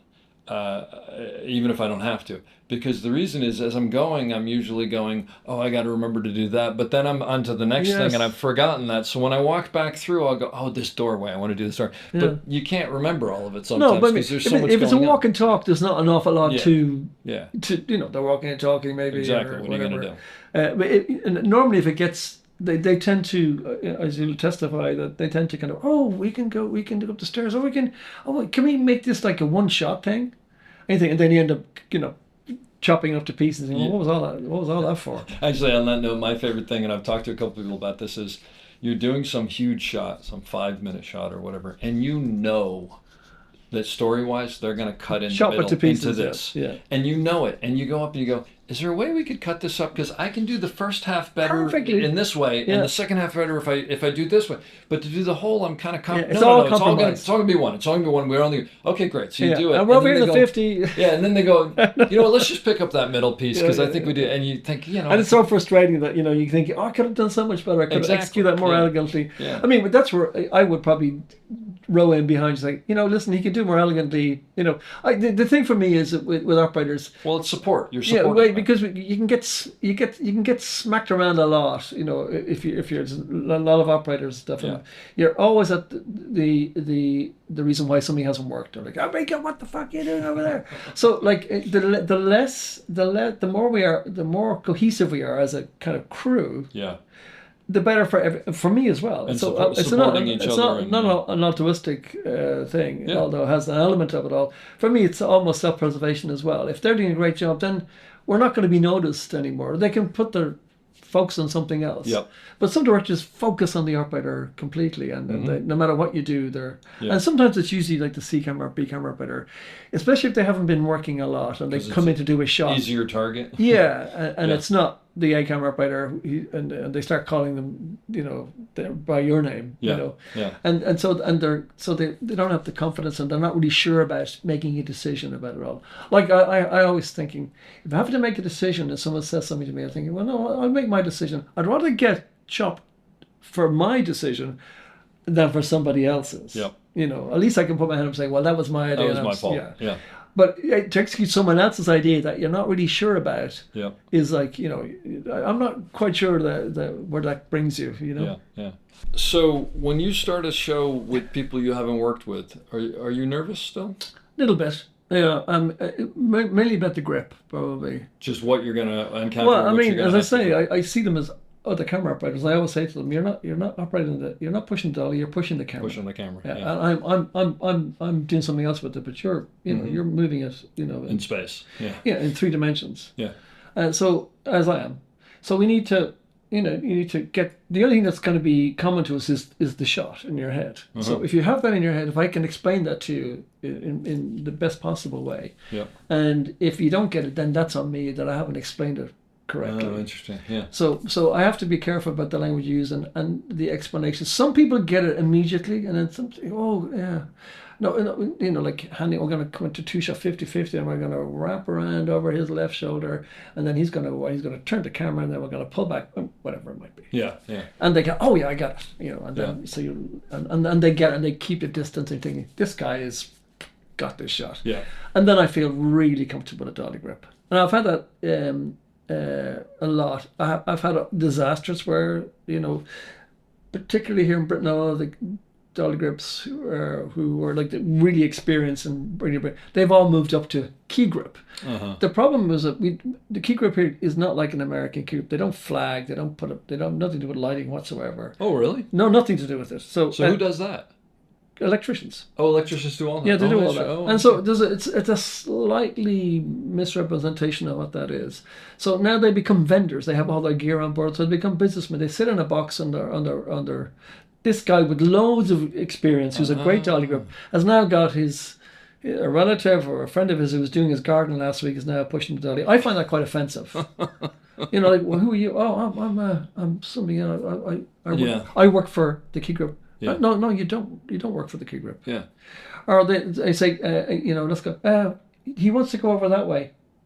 So what are you asking him for? Oh, they're looking to someone else. Yeah, the key grip. I'm right here. Talk so to they developed this kind of kingdom where now they have, within the structure of it all, they have their own little structure. Oh, I had no idea. And they're not responsible to the operator anymore. Yeah.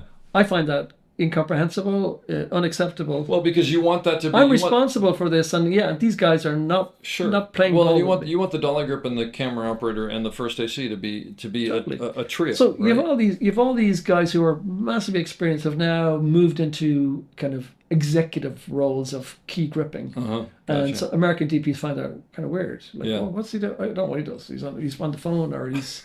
You know, he's abdicating responsibility, and then you get into a technical where you require a kind of symbiotic, and they can't pull it off. Yeah, and it's falling apart, and then all the director sees is you. Yeah, of course. They don't see the things you're having to deal with, and then you can't fire them because there's nobody else, and then you're thinking, we can't do that shot, or we then you've got to change what your and so you mean you can't do this shot? Yeah. No, I can do it. I don't have. I'm only as good as I'm allowed to be by these two guys. Yeah. So that for me is always a concern when I go to another country. Sure. Always a concern. Yeah, that makes sense. Makes sense. What about what do you do during rehearsals? Yeah. What I do is I don't do much for the first rehearsal. I don't kind of walk in there. Just listen. Yeah. Find a place to watch it. You know? And then, you know, if it's happening, I say, well, I'm in the wrong place. Clearly, I'm in the wrong place here. You know, I start wandering slowly around to where I think a master might play. So not that we're going to do a master, but this is where most information lies. Getting a plan of some sort. People walk up to camera, turning, and like the windows are there. There's a big wall here. It's a nicer background, and so like this background, there's actors facing us, information.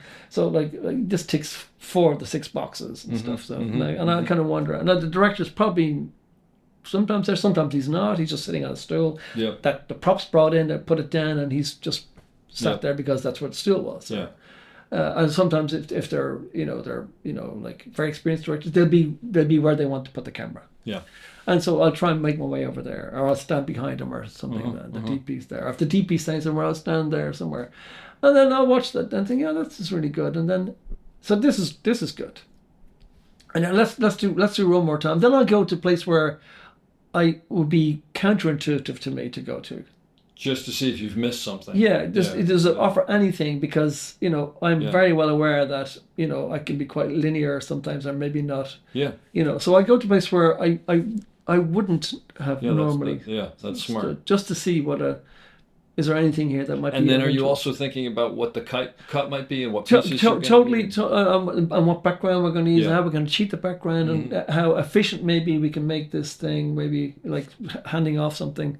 You know, like if I put a piece of railing, can I use it for one piece, or can I use it for whatever, you know? Yeah. And I like thinking myself that I'm very, very good spatially. I can see those. So that may not be the coverage, but at least I have something to offer if I'm asked. Right? If I'm asked. Yeah. You know, like some directors have already worked out, and I'm there to execute it, and I'm totally happy with that. Yep. I feel safe and I can execute this elegantly because he has the next 4 shots and it all makes sense to me, and it's a lovely day. Yeah. Execute it well. The guys, everyone knows, and so a director's seeing that's not working because the telegraph's not hitting his mark or focus, and so you're safe. Yeah. But in those cases, I like to have something that I can offer them if I'm asked. And so, how's this going to work with it? Well, and then from here we get that piece of information. Oh yeah, and maybe we could top and tail it maybe when they exit, and then we can at the end of it we can just come here and let them walk.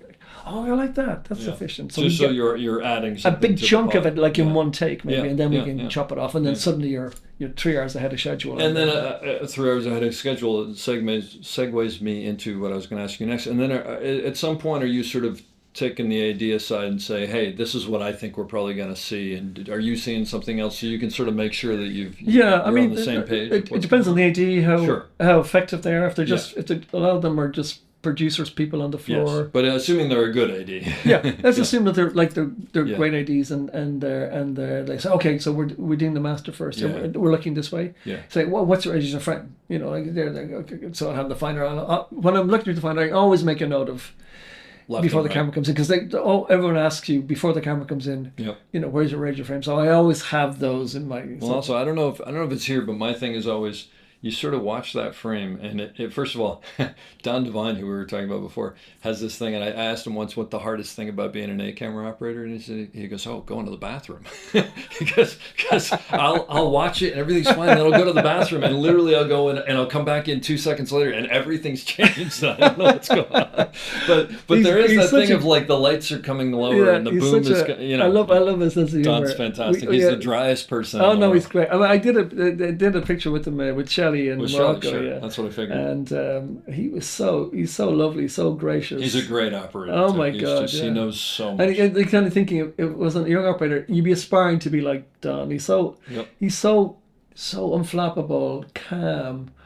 It's like he oozes the kind of lovely. Well, the thing about Don that I find is like you just calm down when you're around him. Yeah, because he's so. But isn't that mellow? I like to think that's where I'd love to be in another 20 years. Yeah, but that always cracked me up because he didn't even blink. He was like going to the bathroom. That's the hardest thing because you can't leave the set. But you watch the gaffers constantly pulling the lights a little closer, and then of course the grips want to come in and put, at least in the United States, they want to put a flag in there. You're like, no, you can't. You got to keep that out of there. That's where my frame was. Yeah. Yeah. No, exactly. And also, if you're not there, people will encroach and do something because to make everybody's their trying life, to do their job. Well, they just make their life easy, Yeah, exactly. And if you're not there, think, well, he hasn't said anything. Yeah. So they put the stand in. I haven't heard any. Yep. No. So then they add something to that flag, and then suddenly there's like an entire village and stuff. What's and you come back from the bathroom. What's this? Well, no one said anything. Exactly. Yeah. All right, well, that's one of the things that when I've worked with B camera operators who are newer, I always say to them is, look, I know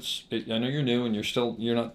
But you've got to push back, and there's nothing wrong with this. It's just that you can't let them come in and adjust your frame because then the DP comes in and goes, "This isn't the frame I gave you." Because your job is to and you're protect trying to that frame. accommodate someone else's Exactly. problem, You're trying but to they're be nice quite willing to drop you in the and what and I said to them, look, what you do is you go, look, I'm so sorry because I know you're going to have to rig that differently, but I can't let you in. I have to hold that. That's what I was doing. But also, you do rehearsal, as you know, and then you say you make the parameters too fine.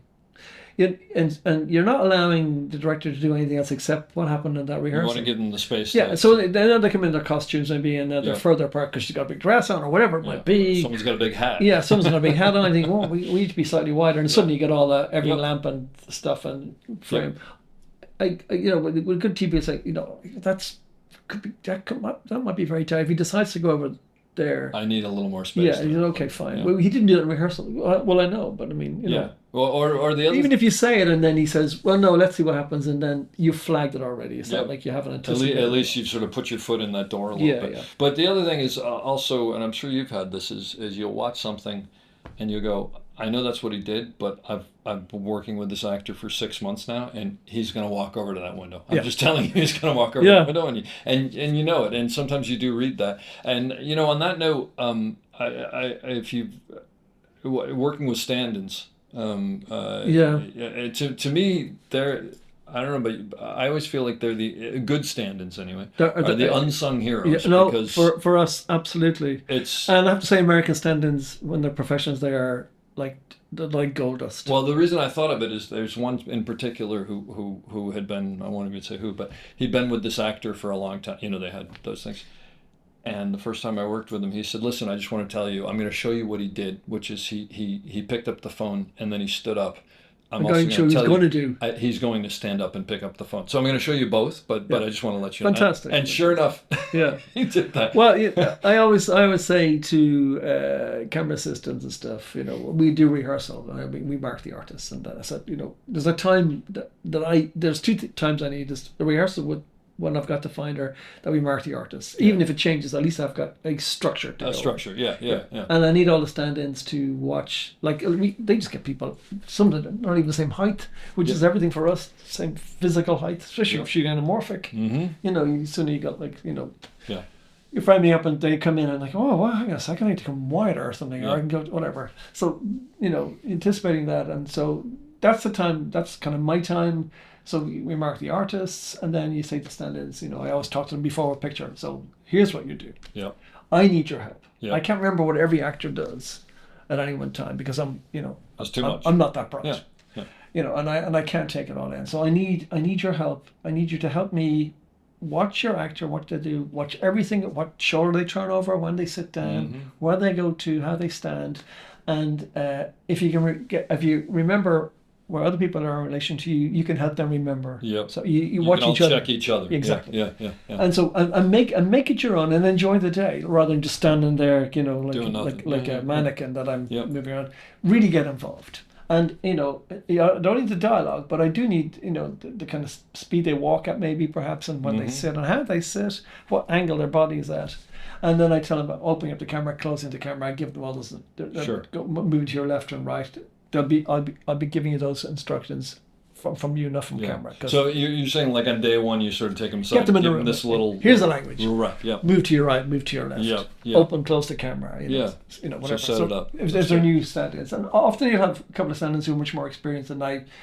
Get them to be like the captain of the team. Can you lead this? Yeah, make sure that they pay attention and stuff. So when I get them, I'm always hoping that I have one or two. At least someone in there. And gets them into shape. Yeah. You know. Yeah, my litmus test is if I look at the stand-ins on the first rehearsal, and I see that there are a couple with their sides who are making notes. Yeah. I always think that's okay. You're because you know how there's not everybody does it, but there are a couple because they'll like on a line he sat down. You know, I don't know what they're writing, but I'm assuming, and then they'll have like they'll be able to look and they'll go, he sat down on this line, and there's a couple of people that I've worked with like that, and I go, that's someone who I'm going to be fine with this. I don't have to think about you because you're always going to be on. And the other great thing about having an actor who's on stand-ins, that when you form a relationship with them, and you're both wanting to make the actor look good. Absolutely. So you're like, when you both realize that's our common purpose. Yeah, and then you can also go, by the way, hey, can you do me a favor? I've got 12 things. When he comes in, can you just remind him that he pulled the chair up? Or you might say, like, you know, I know he did something, but what do you think?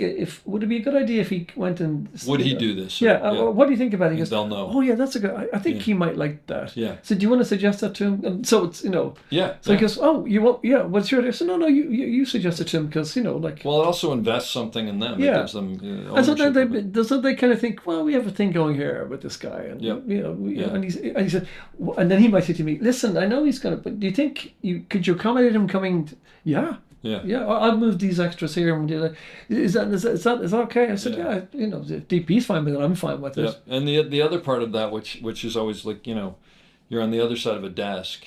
And, you know, you've tweaked things to work and this and that and the other. And then a stand-in will go, look, I know what you're doing here, but I'm just telling you, I can't get into the chair. Yeah. I have to pull it back. And which, of course, is something I don't know because I'm 6 feet back. And oh, really? Oh, we kind of screwed you there. Okay, so let's push this around. But that's the best thing because the last thing you want is some actor to come in and then they go, what happened here? Because I sat down and now I can't even get my legs in here. Yeah. But so it's even simple stuff like that. It's a real purpose. And also, you know, when they come in, let's say it's a very big name, you know, like, you know, De Niro Tom Cruise or Tom, De Niro, whatever. yeah. And there's a little bit of intimidation there. Sure. And you have this guy saying, so Tom, you start in and the camera's going, okay, where's the camera at this point? The camera's going to be there. Yeah. And then he's saying, okay, great. Like you take that from his standard. Yeah, they're the buffer. Yeah, kind of. And then until you kind of get sometimes they might start talking to you, oh, I'm in. Yeah. So it's conversation. And the truth is, usually with those guys, it is someone who's been with them for 6 years. Comfort. Or I mean, and they're comfortable with that, and that's fine. Whatever makes you comfortable. I think once, as we talked before, once they kind of understand that you're not there to make sexy camera shots. I'm there to make the story applicable and to make them look good. And and the camera is going to do what is appropriate rather than what. Like look how we how did it do that shot? And saying, great. Is there a TV show says why did it do that shot? Yeah. Just because you can do it doesn't mean you have to do it. That's fantastic. Sometimes it's just don't move the camera. Like back to the static thing. Yeah. And it has such power now. We wanted to talk. You wanted to tell me something about static shots. I can't remember what it was. But but it's like remaining static while something's happening. The camera's not a player anymore. No. You're observing it, totally objectively rather than subjectively. And sometimes I think that has such a powerful place to be. I totally agree. Yeah, I'm not part like zone of interest, Uh-huh. where the camera's like locked in, like there's no camera break at all. Yeah. I mean, it's frightening. Yeah. Yeah. Because it looks like voyeuristic almost. Well, and I think the other part of it, and that's a great movie is you have to it's forcing you to look at it. You're not panning around, or you're not. But you're seeing everybody, Yeah, you're still seeing dialogue everybody, and reaction all at the same time. You're being held in that case. On the flip side of that, one of the things that always drives me nuts is. Hey, let's go handheld. We'll really put some tension into the scene. And I always think if it's not written, I can make it look wacky, but it's not going to add tension. It's got to be in there. Yeah. I mean, if it's not written on the page, and I can augment it, but I can't, it's like ordering a pizza. It's just no tension. Why are we putting? Exactly. And I want olives and something. That's threatening. Yeah. If you mention onions, shake the camera. Give it a little more shake on the olives. But also, I love I love Spielberg and Zemeckis' way of using the camera, handing off. They're very elegant and it's very clever. Like Munich's beautifully very clever. Private Ryan. It's very clever use of the moving camera. Well, Spielberg's thing is also blocking. I mean, he knows I know. how to block, I was going to say with static camera. Yeah. Every time there was an innovation in cinema, silent camera. You could run around with it and it's fine. Then they brought in sound. Oh, you got to lock the camera it's off. got to sit here. Yeah, because sound. Oh, really? Yeah. If you want sound, you get camera's got to be static. Okay, great. So we solved that problem with the polytones, cable, and this thing. Color. We got color, but you can't move the camera. Every innovation was like, you got to keep the camera static. Yeah. And so we were kind of, we want to invent ways of moving it. So we came up when we solved that problem. Yep. Then visual effects. I was going to say VFX. Yeah, you can do that, but you can't move the camera. Well, and also remember VFX, it was like, all right, nobody walk. Nobody just locked off camera so we can. Nobody move. Yeah. So every innovation that happened required the camera to be static. Oh, that's interesting. We've been finding ways to get around that all the time. And now we can move it again. And now we can do whatever we like. Yeah. It doesn't mean you have to do it. That's exactly. But I think Spielberg uses it beautifully. He uses where it's necessary, and I think. Oh yeah. That clever use of the language and tool. But it's because they it's know telling their the stuff. story, right? Completely. And then it's appropriate, and it's like it's dramatic and it's punchy and stuff. And then when the camera doesn't move, that's equally punchy and Well, the music, the quiet bits are important as. On that note, with younger operators, one of my pet peeves is I always say, look, just because you're on a slider doesn't mean you have to move. In fact, don't. Yeah, I mean, it's great. It's great to if you think you're going to have to be over a couple inches over, put it there. Just leave it there. Yeah. You don't have to be sliding all over the place. Yeah, but also even just kind of like someone's walking around, you kind of just constant adjusting to let their it play. headroom. No, just come a little wider if you have to. Yeah. Don't make the camera, a part of this. Yeah. Because somehow I find it really distracting sometimes, and I like it's. I remember watching a film that a really well-known actor was in, and he invited me to watch it, and I went and there were so many technical things, like somebody saying they pull focus and they cut in the middle of a focus pull, those kind of things. Why was he pulling to the background anyway? Just let them walk. Just let it go. Yeah. Or someone's leaving frame, they kind of pull them to the last minute. Yep. So he's like, no, just let them go. Walk out. Because the background's got this huge amount, and you're getting more and more background as he's leaving frame, and it's all this. Well, don't do that. I mean, they're kind of simple things. Took you out of the movie, obviously. These but moments, it was every other shot that we're doing it, and I'm thinking, what was the operator or was the DP in this? Did you ever meet Terrence Nightingale? No. Okay, he hasn't been here for a while. He's in the States, but he started out here on like Aliens and Princess Bride, and he's a clapper loader and his father was Ken Nightingale. I think Ken, who was the boom operator in the pink shorts on Star Wars. He has that famous picture. Okay. But the reason I bring it up is because I started ER when I was 26, and I didn't really know what I was doing. I was still figuring it out. And Terrence had. Were you operating at 26? Yeah. I was an steady camera operator. It was the only camera on, and biggest show on TV. I mean, it was a gift. You're 26. That's and I by the way, knock on wood, I just didn't screw it up. But Terrence was instrumental in the fact that in me learning more. And I remember once, after about a week or two, when I sort of was, I was getting a little used to it, and I don't remember what it was. Someone walked across the frame, and I sort of panned left with a little, and he came over and he goes, "Hey," and I said, "What?" And he goes, "You don't have to move the camera constantly." And I said, "What?" He goes, "Just let him walk." Yeah. I was, oh, really? Yeah, okay. And I said, and he goes, "Just leave it there. Did you have that moment when the penny dropped about, the things that were more elegant by doing nothing sometimes? Yeah. Feeling you have to kind of, it's like a painter, and you can keep fucking painting, stop. You don't know when you're done. You've gone past the point. But to that note, one of the things that Don and I have talked about is... I'm not equating us to being painters, by the way. But one of the things that Don Devine and I have talked about is, and I find this to be more often... I'll start with, especially Steadicam, which has so many three-dimensional and this and that and the other. But any shot, you start with something, and then as you refine it, invariably in my experience, it gets simpler and simpler, and the simpler it gets, the better it is telling the story. 9 times out of 10. That's why keep it simple. The simpler you can make it's it. Like in physics, it gets complicated all by itself. It's desire for simplicity that's elegance. Yeah. I always go simplicity with elegance. The more complicated you get, the more fussy it becomes. The less you see the detail because it's just too much going on. There's something else going on. Yeah. And then you see one thing. Yeah. Is one leaf more interesting than an entire tree? If you want to study leaves, yes, one leaf is much more interesting. Yeah. But it's about the tree. Yeah. So keep it simple, and often the rewards are great, and that includes camera movement, stuff like that.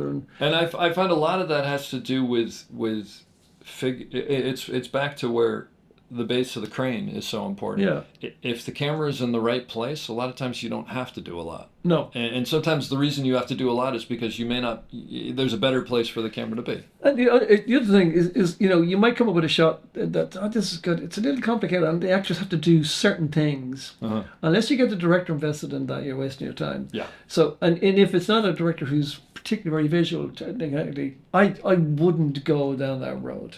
So keep it simple. Yeah, because you need the director to get the actors to do something, and if you start doing that, then you're kind of certainly in his rice bowl about even it's technical, and they're trying to do performance, and you're just talking about marks and turning and stuff like that, and they go, "Oh, I forgot. Did I turn my left shoulder and think this is getting too complicated?" Yeah. And suddenly it's, why are you making us do this? Yeah, like what? Just bring the camera here and static here. Yep. So you got to be careful not to. And that's an ego thing about the camera now has become it's about the shot. The bigger thing rather than performance, and you have to be very careful about it. Even if it in your head it's going to work, it's probably not suitable for the story, and B, it's very hard to execute, and also you're going to separate yourself from what the director had entirely wanted, and you've sold them this thing that didn't work, not because of anything efforts, but it required too many moving parts. It's just too. Again, it's becoming about the shot. It's not about the story. Completely. That's what it's and so there's more one way to skin a cat. There's no one shot that is That's exactly right. Yeah, that's why you got so many different filmmakers, and they have different opinions about it, and. I did a thing with, Gordon Willis. Oh, wow. Really? Yeah, I was doing second year on a thing called Devil's Own, and, he didn't even the PB because he didn't want to walk around it. We had an Elemac. Okay. So because he too lazy to walk around the thing, and the camera was locked off. Uh-huh. And if the actor didn't hit his mark and you were chopping his head off, you never tilted up. Or if he's too far back and he was just too much headroom, no, stop, you got to come and hit your mark. Okay. So you never helped them out. They had to. No, you just keep. Well, also you wouldn't even even was like a 10-minute take. You were with the camera chopping his ass. He wanted them in their light. Yeah, and if you tilt it up and you go, what are you doing? You're tilting up. Yeah. No, don't move the camera. Okay. So there's that simplicity and but that's fine. So they do all the work, and if they don't, he didn't his mark, then he's got to tell the actor. He's got to do it again. Yeah, and so it's a complicated shot if the director's invested in it and he knows how to execute it all, and then you're collaborating and you're trying to eloquently and efficiently get that shot. That's quite exciting as well, because now he's in it with you and he's getting the actor to do something for camera. Yep. Like you've often been there and something. I see that, Des. I'll fix that for you. And they run out and they change something. You think, oh great, and say, no, yeah, that's great. That extra the background. So they're watching it from your point of view that you're now definitely on the same page because you know what the end result is, and everyone's working towards the end result on there. The camera, you say, well, I'll move that light because it's going to be great, and I'll turn off that and get it out of the way. And is that great? That's right. And then suddenly, 3 takes are done and you're moving on. That was great. Let's move over here. And so now you're really burning diesel. And you're on the same team. That's fantastic. Well, this has been amazing. You have so much great information. I really appreciate it. It's been wonderful just sitting and talking with you. Likewise. I'm going to leave you with my final question that I leave everybody with. Advice for people starting out in this business on how to succeed, or maybe something you wish you knew back in the day that you've learned. Yeah. Wow. Good question. I think probably. Listen more than talk probably, and whatever you're doing, know your craft. Really don't go anywhere until you think you really know your craft well, because learn your craft and understand everyone else's craft as well. And I think that's really important, and not kind of get in there and think that you can do something, because you'll get caught out.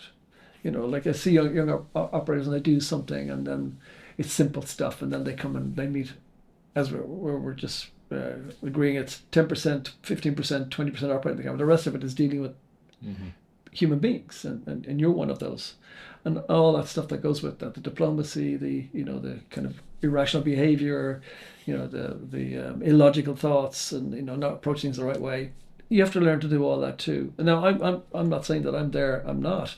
But I think film school has kind of brought out a whole bunch of people who come out with a certain level of entitlement about something, and camera operating is the one area that you cannot teach in college. It really is a doing thing, and being around other operators and seeing how they solve problems is how I learned. And I still not convinced you can learn that any other way. DP, probably if you've got some innate talent, that can be, with a good gaffer and an operator and director, you can be nurtured, and by the time you do your 4th picture, you're well up there. Directing is something you can do from another discipline, from editing, maybe from theatre directing, maybe in actors. But there's a talent there somewhere, and you surround yourself by good people, and then you'll be fine. As an operator, I don't know you can do that. You can't walk into an A-camera situation, I don't think, without 10 years experience I just don't know how you might get away with it in something, but you won't be comfortable in every situation. So I think learning your craft and really understanding what it is your job is, and then recognizing in any given situation, how do I fit in here? What can I do? Am I invited to participate, or am I just executing things elegantly and efficiently? Both of those things are very agreeable to me, and I think you have to, and somewhere in the middle of those two things, you can find a place to live, and then it's finding that. I think it's really. I hope you enjoyed that as much as I did. We'll be back soon with another great episode. Don't forget to check us out on theop.io for all sorts of information on operating and storytelling. So thanks for listening, and have a great day.